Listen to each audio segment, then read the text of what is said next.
आज मैं आप लोगों को बताऊंगा इंग्लिश का क्लासिफिकेशन। ठीक है, इंग्लिश के कितने क्लासिफिकेशन होते हैं।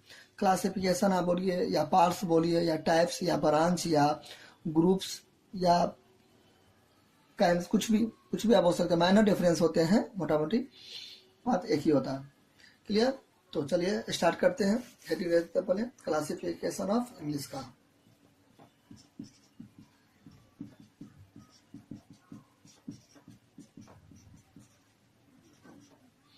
क्लासिफिकेशन ऑफ इंग्लिश, अंग्रेजी का वर्गीकरण।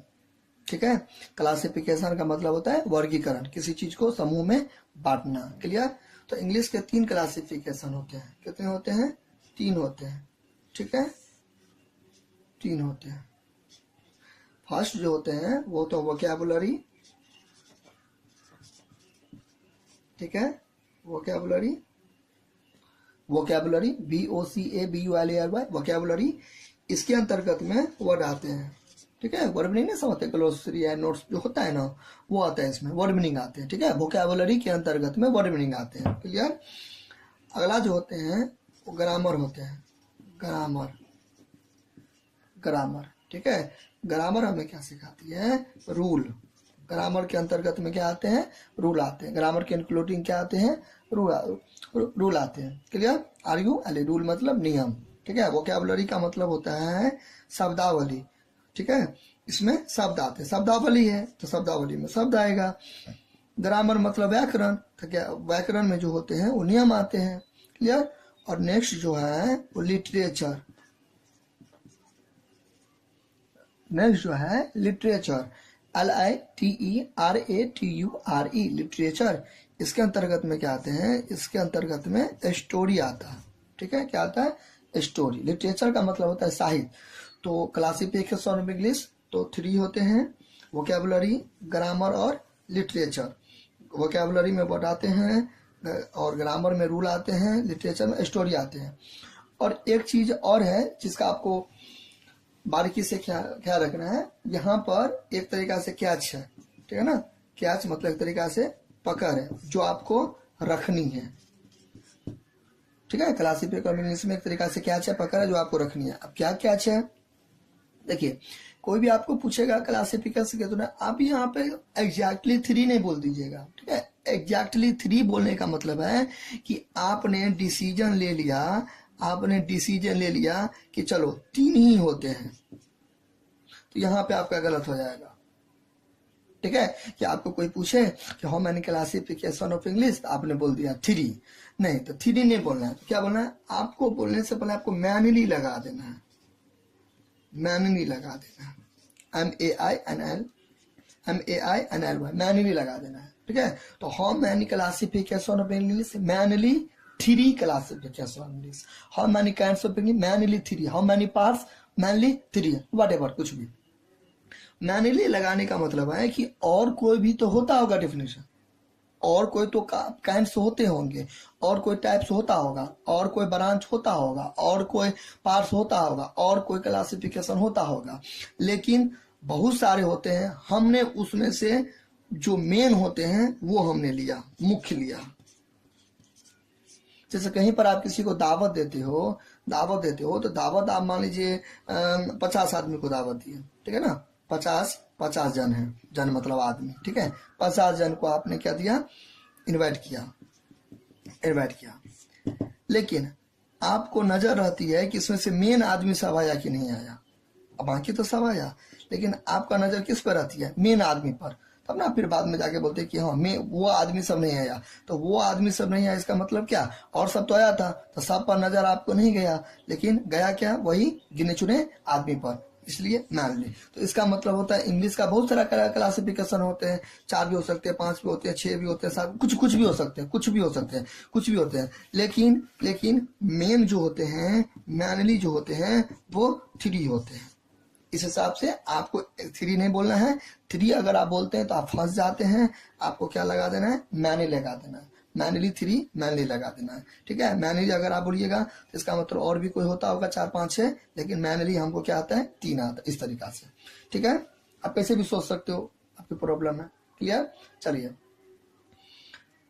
अब हम बात करते हैं वोकैबुलरी की, मतलब उसके अंतर्गत में वर्ड मीनिंग आते हैं उसके। तो वर्ड क्या होता है?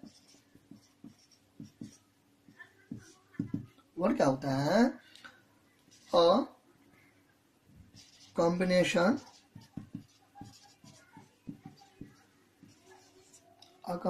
of letters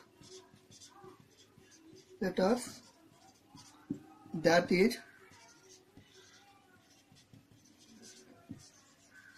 meaningful and pleasing to the ear is a word. Ear is a word. Clear? ठीक है. A combination of letters that is meaningful and pleasing to the ear is a word. Combination का मतलब होता है समूह, ठीक है। Of मतलब होता है एक तरीका से का, लेटर्स अक्षर, दैट मतलब वह भी होता है, दैट मतलब जो भी होता है, लेकिन यहाँ पर दैट मतलब जो होगा। अब क्यों होगा वो देखेंगे फर्दर आगे। मीनिंगफुल मतलब होता है मतलब निकालना, ठीक है ना। एंड मतलब प्लीजिंग मतलब सुखद, अच्छा महसूस होना। ईयर मतलब कान, और मत शब्द। ऐसा का मतलब क्या हो गया, पहले हम पढ़ देते हैं। A combination of letters COMBINATION, combination OF of LETTERS, letters THAT that IS is MEANING FUL, meaningful AND and PLEASING, pleasing TO2 THED EAR, ear IS is a WORD, word, ठीक है। A combination of letters that is meaningful and pleasing to the ear is a word. A combination of letters that is meaningful and pleasing to the ear is a word. वैसा अक्षरों का समूह जिसका पूरा मतलब निकले, ऐसा अक्षरों का समूह जिसका पूरा मतलब निकले, उसको हम एक तरीका से क्या बोलेंगे, वर्ड बोलेंगे, ठीक है। जैसे देखिए मेरे हाथ में मान लीजिए मार्कर है, मार्कर लेटर का कॉम्बिनेशन है 1 2 3 4 5 6, मतलब 1 2 3 4 5 6 लेटर्स हुए। तो 6 लेटर हुआ, तो कॉम्बिनेशन हो गया, आपको 6 लेटर का कॉम्बिनेशन हुआ ना, और इसका मतलब भी निकलता है, और ये सुनने में अच्छा भी लगता है। तो जो सुनने में अच्छा लगे और जिसका पूरा का पूरा क्या निकले, मतलब निकले, उसको बोलते हैं एक तरीका से हम वर्ड। जो सुनने में अच्छा लगे, जिसका पूरा मतलब निकले, उसको हम एक तरीका से क्या बोलते हैं, वर्ड बोलते हैं, ठीक है। चलिए मार्कर मतलब निकलता है इसका, चलो लिखने वाला चुका मार्कर। अगला फिर आते हैं कुछ, देखो वर्ड मीनिंग में क्या होता है, आप सैकड़ों एग्जाम्पल ले सकते हो, हजारों लाखों वर्ड एग्जाम्पल होता है। आपको मेन यहाँ पे क्या जो है ना, वो आपको मतलब समझनी है। जैसे कि और आप एग्जाम्पल ले सकते हैं, जैसे कि मान लीजिए, जैसे मोबाइल ले लीजिए, मोबाइल, ठीक है। मोबाइल लेटर्स का कॉम्बिनेशन भी हुआ, इसका मतलब भी निकलता है एक तरीका से।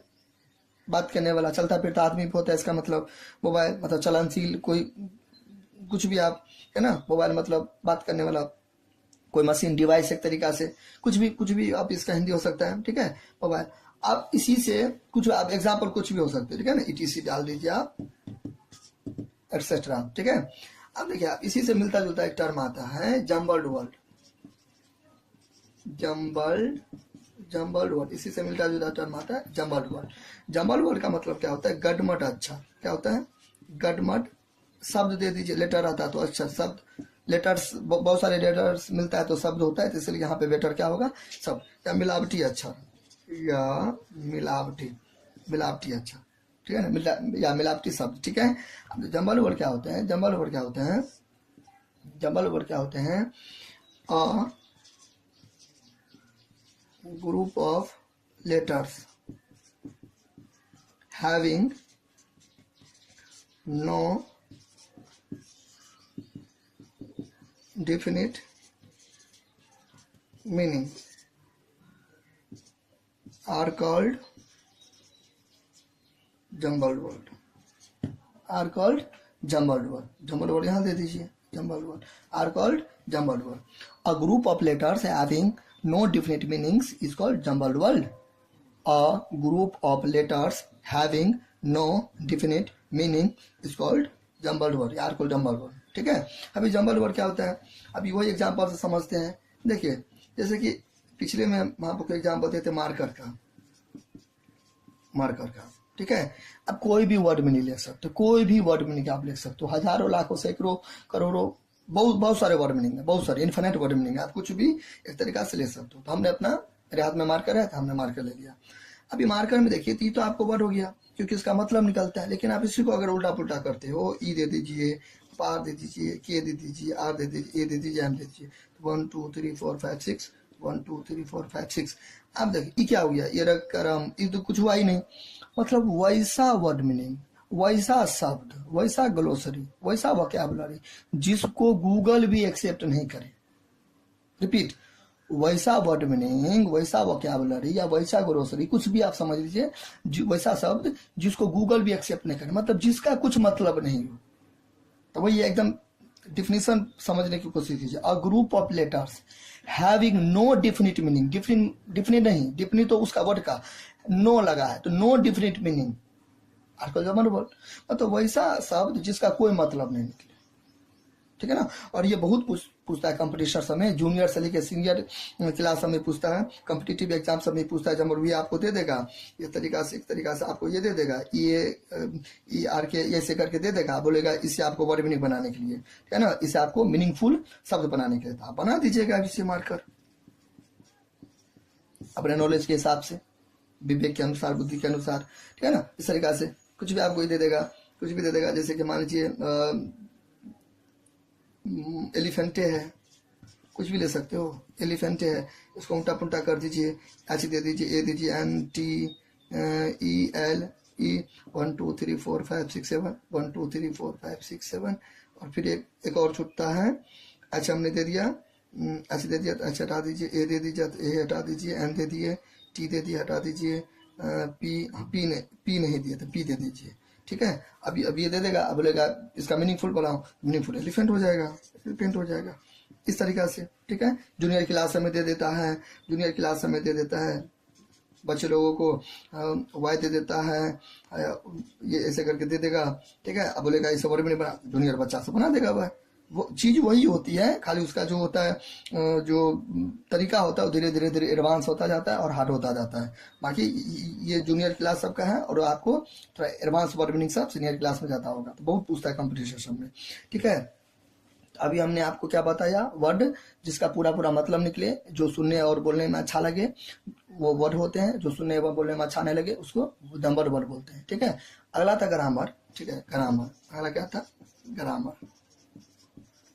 ग्रामर, तो ग्रामर के अंतर्गत में क्या आते हैं, रूल आते हैं, नियम सिखाते हैं। ग्रामर, ग्रामर क्या सिखाता है, नियम सिखाता है। तो ग्रामर को हम आपको बाद में डिटेल में हम आपको बताएंगे, ग्रामर, ठीक है ना, डिटेल में नेक्स्ट वीडियो में यही हम आपको बताएंगे, ग्रामर बताएंगे नेक्स्ट वीडियो में, अच्छा तरीका से ग्रामर का लेक्चर देंगे। तो अभी आप ग्रामर के बारे में इतना समझिए, ये नियम को बताता है, नियम को बताता है, और विदाउट इंग्लिश, विदाउट ग्रामर आप इंग्लिश अच्छा से नहीं कवर कर सकते हो। जैसे कि आप इसको ऐसे समझिए कि आपका बॉडी है, ठीक है ना, तो आपका बॉडी, आपके बॉडी में से रीढ़ की हड्डी निकाल लेगा, बैकबोन निकालेगा, तो आपका शरीर खड़ा नहीं रहेगा।